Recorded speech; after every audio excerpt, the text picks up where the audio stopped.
The war is over. Jesus is your healer, your financier, and your righteousness. Just believe you receive by faith and God will make it true in your life. Hello, I'm James and welcome to the God Reprise videos. Today we're going to talk about have mercy. Kids, parents, teachers, elected officials, have mercy. Let's start with two scriptures. Matthew 9:36. This is talking about Jesus. But when he saw the multitudes, he was moved with compassion on them because they fainted and were scattered abroad as sheep having no shepherd. Next, Psalm 103:13. Psalm 103. Psalm 103, verse 13. Like as a father pitieth his children, so the Lord pitieth them that fear him. Have mercy. Compassion, pity. Kids, parents, teachers, elected officials, you have to have compassion, you have to pity, you have to have mercy on everybody. Children, have mercy on your friends. I mean, you don't know what's going on at their house.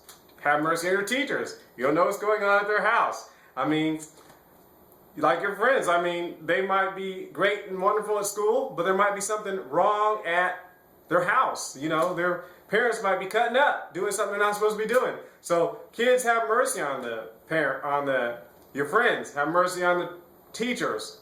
You don't know what they go home to. They might go home to an empty house, or they might go home to a brawling house.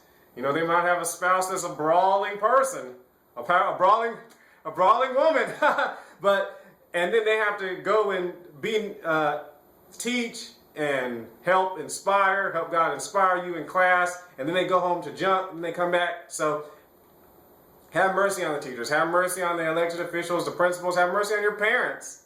They're people. Your kids, the parents are people. And you have to have mercy on them. You have to do, Jesus had mercy, he had compassion. Of course, he healed the people. When Jesus had compassion, he says, pity. Like a father pitieth his children, so the Lord pitieth them that fear him. So children, make sure you have compassion, make sure you work to have mercy on people, because they are humans, and you know, they do have flesh to contend with. So I mean, from time to time, so make sure that you have mercy. Parents, have compassion and mercy on your children. They are children. Remember that. Step back and think for a moment that yes, these are children. So you have to make sure you have mercy on them. You know, if they mess up, if they don't make straight A's, if you know they make a mistake and don't study and fail the test, have mercy, have pity. Ask the Lord what to do about your children, but have mercy and have pity on them. I'm not talking about don't discipline them. No, don't do that. I'm talking about have mercy on them. You know when you need to have mercy. If the kid just messed up, you say, oh, that's all right. I forgive you. Just forget about it. Now, if there's time to discipline, you discipline. But if there's time to have mercy, have mercy. And have mercy on the teachers, too. They might be wholly ignorant. If they don't know the words, if they don't know the things of God, the words of God, what's really going on in this planet, in this universe, they might just be yapping away and talking. Have mercy. Teachers, have mercy on the students. Hey, listen, they got some issues too. They're getting a lot of information from a lot of different people, teachers. They're getting information from their parents. They're getting information from their pastors. And the church, they're getting information from television. They're getting information from their friends. And maybe they're getting information from some of these sources are not true, not wise. And they're thinking that it's cool to act foolish in class, or cool to do stupid stuff, or cool not to study and stuff like that. So teachers, you have to make sure you have mercy on the students. If the child's late, don't be setting ultimatums. Do not set ultimatums and say, oh, I'm just not going to absences. Hey, don't you step off and decide that you're going to say, oh, I'm just not going to accept any reason for absence. They're old enough, they can make it to class and stuff like that, Even in the workforce, they accept absences. They have personal days. So teachers, make sure you have mercy. Do not just be like, oh, well, you know, I'm not going to let you, I don't let people make up tests. Oh, no. You need to walk in the wisdom of God. If he tells you to let the kid do it, do it. If he tells you not to, don't. There's discipline and there's Mercy. So make sure you have mercy on these children. Make sure you have mercy. And their parents as well. And the teachers. Your other teachers. And the other elected officials. Make sure you have mercy. So teachers is imperative. And you do a lot when it comes to education. Have mercy on the children because they're learning and they're doing things. And some things they might not be catching. Might not be catching just as quickly as some other students may be. So make sure that you have mercy and find out. You don't try to push your class ahead. If you don't know how to teach a whole group of people at the same time, then maybe you need to ask your administration for a smaller class. Or if you don't know how to teach people a language, maybe you should just ask for the advanced language course so you teach everybody who already knows the thing. So have mercy on the children, have mercy on your fellow teachers, everybody. Elected officials, have mercy on your teachers. They're the ones dealing with the school students. Don't sit in your office and if you're not following God, hey, you got problems anyway.